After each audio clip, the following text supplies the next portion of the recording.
Hey guys, it's Natalie. I know I have been behind on the uploads, but I was just super busy and I thought we would talk about something fun today. At least fun to me. I have never done a video essay before, but I loved writing essays in college and in high school. Well, actually no, just in college. But I thought it'd be really fun to talk about this. I've been wanting to talk about it. I've wanted to post rants about it, but I thought that maybe I should just organize my thoughts and try writing a video essay. So I have my notes in front of me so I don't lose track of what I want to say, but I thought we should talk about de-influencing and how I think de-influencing is stupid.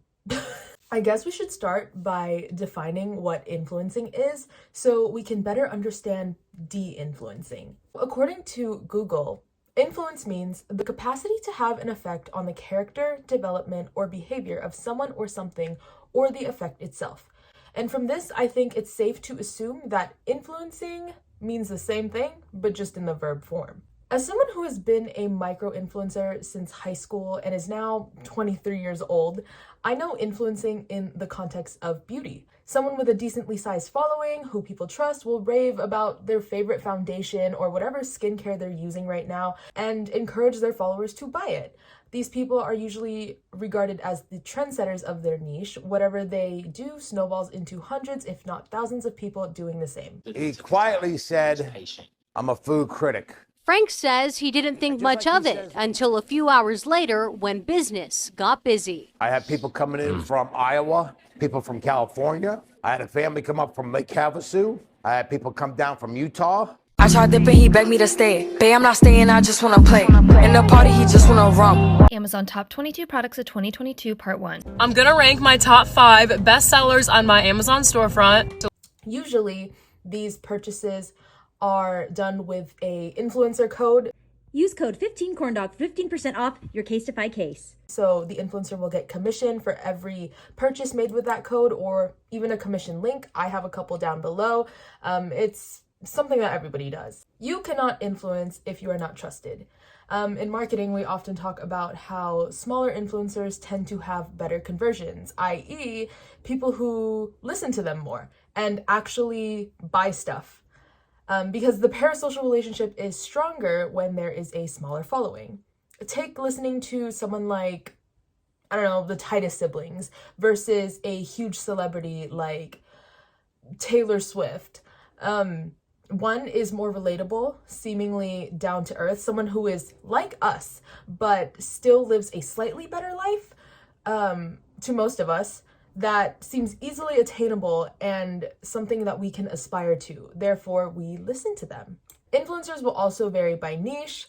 While plenty will sell you beauty products, some will sell you Amazon knickknacks, Yeti cups, fitness gear, literally anything. It is a form of marketing communication that is increasingly popular these days.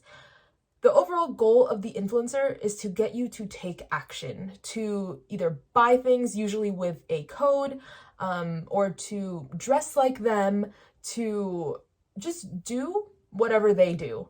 If you buy it, the company is happy, usually the influencer receives commission, and everybody's happy. I'm not fully certain this video is the original de-influencing video. It's a TikTok that I found, but there is a recent trend of people essentially doing the opposite. One video I saw was of a woman who was duetting a TikTok that was showing off the latest Amazon finds, essentially. It was a bunch of kitchen utensils and just random things that looked fun and accomplished the most basic everyday tasks. Every day I get on this app and the capitalists try to sell me shit that I don't need.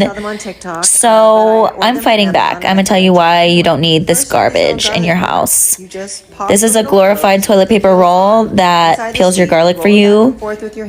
Literally use a knife. Have y'all not seen the knife trick? Or put it in a jar and give it a good shake. Does the same thing. Do not buy that. Next up, we have a guacamole saver container. I don't know if it comes with a container part or just the lid, but it like vacuum seals your guacamole. It's so unnecessary. Take the pit of your avocado and stick it in the container with your guac, and it prevents it from going brown. works like a charm. Don't buy this. Then the next item she has is like this little nightlight bug zappy thingy. It was quite a shocker to me. I had Do not buy this. Google DIY water bottle fly trap. I get So easy and cheap. So basically what it does is... Next up is this stupid jar that only serves one purpose, to separate the pickles from the juice, Flip it over, and then so that your little fingies don't get wet. without having to put your fingers in the pickle juice. Don't be a little bitch and use a fork or pick them up with your fingers. This is for brown sugar to keep it from clumping. A marshmallow works the same, or a piece of toast, or stick your brown sugar in the freezer. You just need to thaw before you use it. And it keeps your brown sugar. But don't buy this. You don't need this. Don't buy any of these things. It really works. Okay, bye. They were saying things like, oh, don't get XYZ, use this instead. Don't get this hot dog cutter when you have a knife. Something along those lines. Basically, they are telling the audience that they don't need to buy everything that is being pushed to them, and the same results can be achieved with things that you already own. As trends become trends, their various iterations result in slight changes along the way. Again, as somebody who is more focused on beauty industry trends, beauty influencers, as expected, have used this as an opportunity to tell you about what makeup and skincare didn't work for them.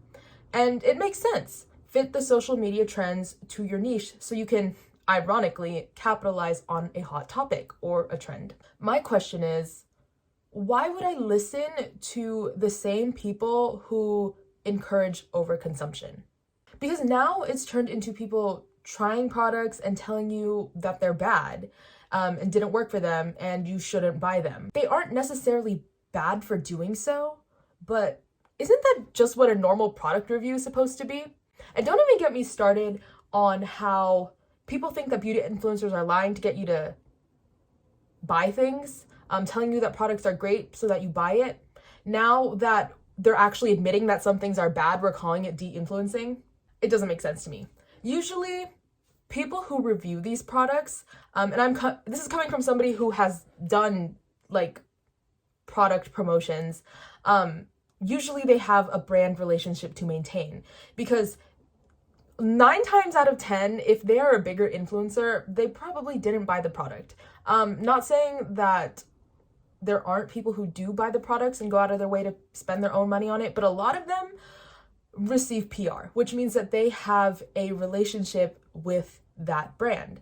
And in order to maintain that brand relationship, influencers will turn you to another product that they prefer instead. No hate to this YouTuber, but I actually was just curious and wanted to see how they were doing and to see if their content had changed over the years since I last watched a video from them. And they hopped on the de-influencing trend, and it was essentially what I had said. Up myself from Ulta. It was a new item that just like did this to me. And I'm like, I love blurring. I love my Tarte Smoothing Primer. We all know I have talked about that in like 5,000 videos. And this one is out of here. There is another new primer from Stila that is in a squeezable tube or a pump that is not the stick, that works really beautifully. Do love that one. This one is out. It just had a funky tone to it that did not work for me. And as we can see, the actual pigmentation is just not how a lot of their palettes are. I do love a lot of their makeup. They make the most incredible mineral bronzers and mineral blushes. So I love Pure, but this one, the On Point Friday palette, I bought it in October, getting rid of it.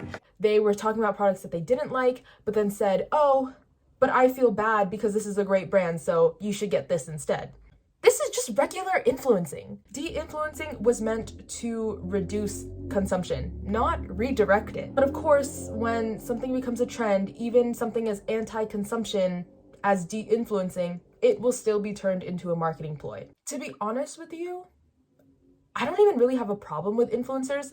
Sure, some of them are out of touch, but many, if not most influencers are artists, creators, people who love to entertain and just connect with people. If you have a great sense of style, I'm probably going to want to know where you get your clothes from. Simple as that. My problem is when the entire niche, the entire page, every video, every post is just straight over consumption. I don't need to see videos on my For You page about a pink air fryer or the latest milk frother. It feels disingenuous when people only show off products so that people will buy them from their Amazon storefront, only to never show or use the product again. You as an influencer don't need to disguise yourself. Just be an influencer. You don't need to pretend that you're doing us a favor by telling us not to buy something, only to tell us to buy something else instead. All in all, product reviews and influencing are fine. Influence people if you genuinely believe in the things that you're talking about. That's cool. Like, I don't have a problem with that. My problem is when people are like, oh, I'm de-influencing you because it's a trend to de-influence, but I'm actually secretly trying to just sell you more things. That's where I have the issue. And if it wasn't clear, I hope it's clear now. This is something that I'm personally trying to be more mindful of. Like I said, I do have commission codes and I do appreciate when people use them because as somebody who, post-grad life is a little bit hard. A couple dollars coming from people trusting me and using my links and wanting to support me personally it means a lot. It's very helpful. I simply create art on my face, and if you want to recreate it and you need help or you don't know what to buy, then I will tell you. And sometimes I will tell you that you can use my code. But a lot of times I don't even have codes with the brands that I like. I'll just tell you what it is. For now, I feel like that is a good medium. I feel like if you are going to be an influencer and you're going to tell people to buy things or tell people what to do with their money, I think you should just be open about it, as transparent as you possibly can be. And I think people will appreciate that. I think it's better than being like, oh my God, guys, this Yeti cup, this double-walled Yeti cup, it's totally different from a hydro flask. Like, you need this and it's on my Amazon storefront.